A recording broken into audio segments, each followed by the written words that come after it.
Depois de conseguir anular as condenações da Lava Jato, Lula agora quer anular as ações a que responde na Operação Zelotes, que tramita na Justiça Federal de Brasília.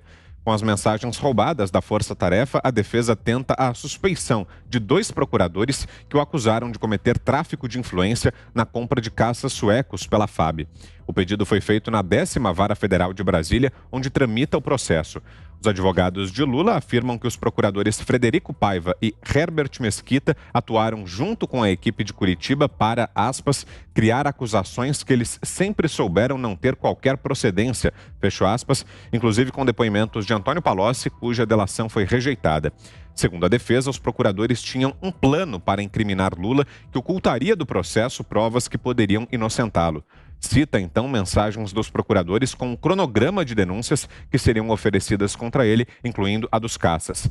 Menciona ainda supostas mensagens de Paiva e Mesquita que demonstrariam que eles estavam fabricando uma acusação, mesmo sem elementos que apontassem a culpa de Lula. Há também mensagens sobre comunicações da Força Tarefa com auditores da Receita. Augusto. Os que continuam acreditando no Lula são os verdadeiros negacionistas, né? Eu vou aproveitar esses minutos, poucos, porque a figura que eu vou mencionar aqui não vale mais que isso. Tá? Até um militante, um porta-voz do PT, disfarçado de comentarista esportivo, que comentou ontem o programa aqui, os Pingos nos Is, fez várias observações raivosas, né, contra todos nós. Então é mais um que gostaria muito de ser citado aqui no programa para ter o nome conhecido, né, em todo o Brasil, porque é o programa de maior audiência, tá? Que neste horário aqui no rádio supera vários programas de televisão. Estou dizendo isso para justificar a ausência da explicitação do nome. Mas vocês vão saber de quem se trata. Eu vou repetir aqui que um dos meus maiores prazeres é estragar o dia dos devotos da seita que tem como único Deus um corrupto lavador de dinheiro. E eu sinto, um dos meus esportes favoritos também é contemplar o chilique, né, desse porta-voz do Lula. E já fomos amigos, eu achava que era amigo. Eu não me surpreendi com esses ataques, porque quem conhece a figura sabe o que ele é capaz, ele vai me entender direitinho, do que ele é capaz de fazer com amigos. Todo mundo conhece. Eu, infelizmente, conheço mais da vida dele do que eu gostaria de conhecer. Então vamos lá. Eu guardei comigo esta informação que eu vou revelar agora para ampliar o chilique. Eu fui convidado para substituí-lo no cargo de diretor de redação da revista Placar e da revista Playboy. Por que me convidaram? Porque ele levou a sério, ele confundiu, aliás, aquela palavra fechamento e o verbo fechar, no sentido em que ele é usado nas redações. A gente usa, vamos fechar uma página, fechar um caderno, fechar a capa, etc. Isso é para fechar, é deixar pronto ou pronta, tá? Dependendo aí se é uma reportagem, se é um caderno, então você muda o verbo. Bom, ele levou a sério e realmente ele estava levando ao fechamento essas duas revistas por fuga de leitores, por incompetência. Eu não só recusei os convites, como eu recomendei ao dono da empresa, a Editora Abril, que o mantivesse no cargo. Quem sabe ele poderia aprender, né, com o tempo, o que não aconteceu. Ele acabou substituído para que as revistas não fechassem, repito, de vez. Eu fiz isso, não revelei, para que ele não guardasse mais essa humilhação, revelo agora. Se eu tivesse aceitado o cargo, ele teria ampliado a sua coleção de cartões vermelhos, que vem recebendo aí já há algum tempo. Ele hoje sobrevive num canto da Folha de São Paulo e na TVT, Para quem não sabe que isso existe, é TV do Trabalhador, né? Isso. É uma boquinha financiada por sindicatos ali, CUT, confederações, tal, ali que ele faz entrevistas que ninguém vê. Ele foi demitido também porque a sua formação é de arquivista, ele escreve mal para burro. Leiam o que ele escreve, que vocês vão perceber por que alguém não pode ser diretor de redação, o que eu fui várias vezes e sempre saí por vontade própria. Não é feio ser demitido num país como o Brasil, mas jornalista que tem honra sempre fica um pouco vexado se é demitido por incompetência. Ele trata como inimigo todo mundo que discorda das ideias que ele tem. Todo mundo vira inimigo. Ele andou me ligando há uns tempos, há uns meses, e eram telefonemas estranhos, que ele dizia assim: olha, Augusto, gosto muito de você, te respeito muito. Eu não estava entendendo aquelas declarações de amor súbitas. Aí eu fui saber que a cada ataque que ele fazia a mim, eu não leio a coluna dele, mas as pessoas ficam contando, mandam comentários. Eu ficava sabendo que ele tinha me atacado e aí voltava com esses telefonemas. Ele deu 2 ou 3, mandou recados e tal, até que ele deixou claro que ele me tinha na conta de um tremendo reacionário, perigoso. Faz sentido ele pensar assim, porque ele se orgulha de ter sido motorista do Carlos Marighella, aquele terrorista, assumidamente terrorista, que num dos textos que rabiscou, ele louvou, aspas, a beleza que existe no ato de matar, desde que isso ajude a revolução. Essa figura também diz que fez parte por muitos anos do Partidão. Portanto, até há pouco tempo, e já adulto, já marmanjo, ele pregava as belezas, os encantos da ditadura do proletariado. É natural que ele continue sonhando com o Partido Único. E ele também diz que todos nós somos negacionistas. Negacionista é quem nega que o Lula é ladrão.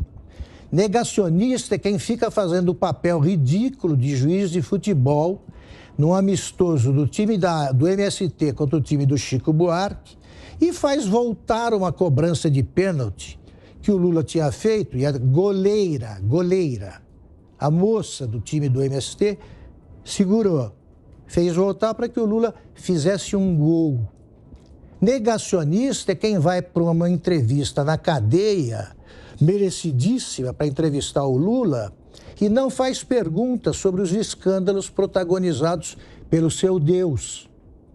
Negacionista é quem faz tudo o que recomendam os seus chefes, é que nós não temos, os seus chefes, e fica aí bancando o bobo, está meses em quarentena, né, recolhido, pensando bobagens, né, porque a cabeça é fraca, e arrumando brigas com quem tentou ajudá-lo. Negacionista é quem nega o fracasso que o levou da Rede Globo para a TVT. Negacionista é quem não acredita que o Lula era o proprietário do sítio de Atibaia, era o dono. Então, eu quero encerrar por aqui porque o alvo do comentário não merece mais que uns poucos minutos. Diga, Fiuza. Vitor, não, sobre os áulicos do Lula, não vou comentar, né? Sobre o próprio Lula, é isso, ele está falando com esse cenário em que ele apague todas as suas pegadas, né? E o Brasil, aquela decisão do STF, que por acaso eu comentei, o autorizou a ter esse sonho, né? Mas ele roubou tanto que são muitas pegadas, muitas digitais a apagar. Então, ele vai precisar viver umas 3 encarnações para apagar todas as pistas, né? Todos os sinais de delinquência, de corrupção que ele deixou. Ele está falando da Operação Zelotes, mas tem a venda de medidas provisórias, tem o uso da telefônica Oi para uma triangulação de corrupção envolvendo seu filho, né, da onde possivelmente surgiram os recursos para a compra do referido pelo Augusto, agora sítio de Atibaia. Tem tráfico internacional de influência, tem negociata em Angola com abuso de poder no BNDES, tem, que mais eu até me esqueço, porque assim, estou citando processos, tá? Estou citando processos, fora as condenações que ele já tem. Então, é um ladrão, mas é um ladrão com um balaio muito cheio.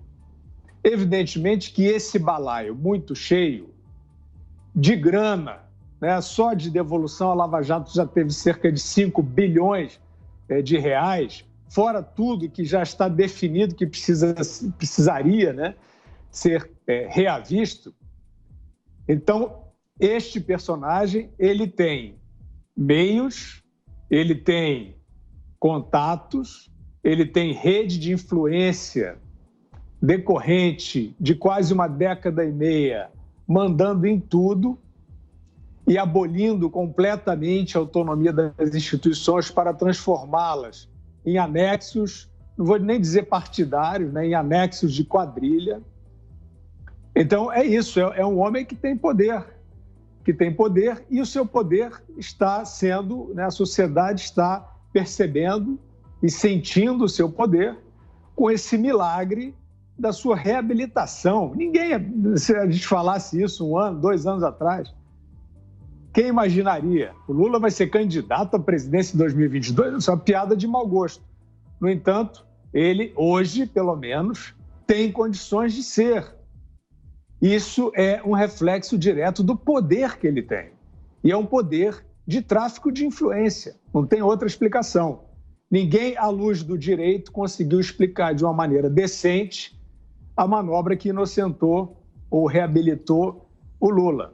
Então é isso, ele vai ficar por aí como uma alma penada, mas uma alma penada que tem muitas encarnações aí, não só na imprensa, né, nas instituições, no judiciário, né, enfim, no Ministério Público. É isso, esse personagem vai ficar aí usando este poder, esse poder nebuloso, repito, advindo de década e meia de, como é que eu vou dizer, de delinquência no poder, de aliciamento, de corrupção, de constrangimento. É daí que advém o poder do Lula.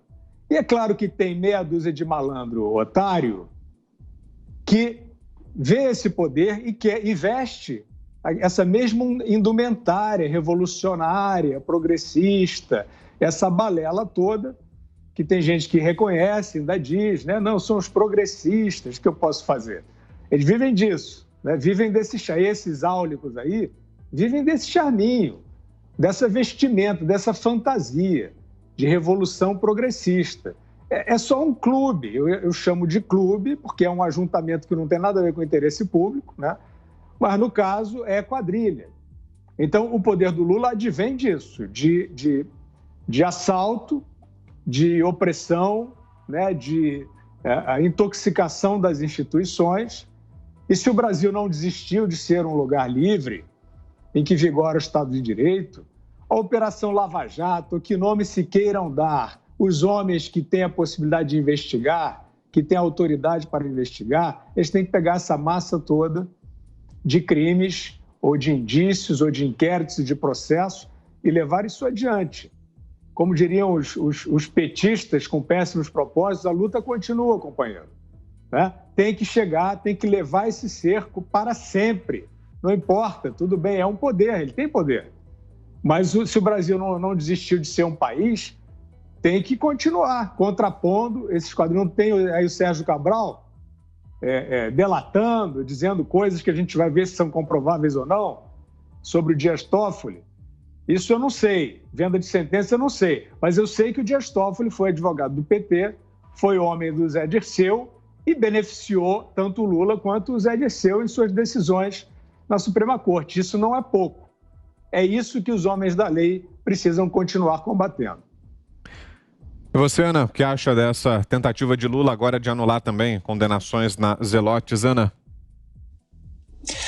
Ele vai seguir esse caminho, não é, Vitor? Ele vai seguir esse caminho porque ele sabe que ali dentro do STF ele praticamente tem laços profundos ali com a grande maioria dos ministros que estão ali.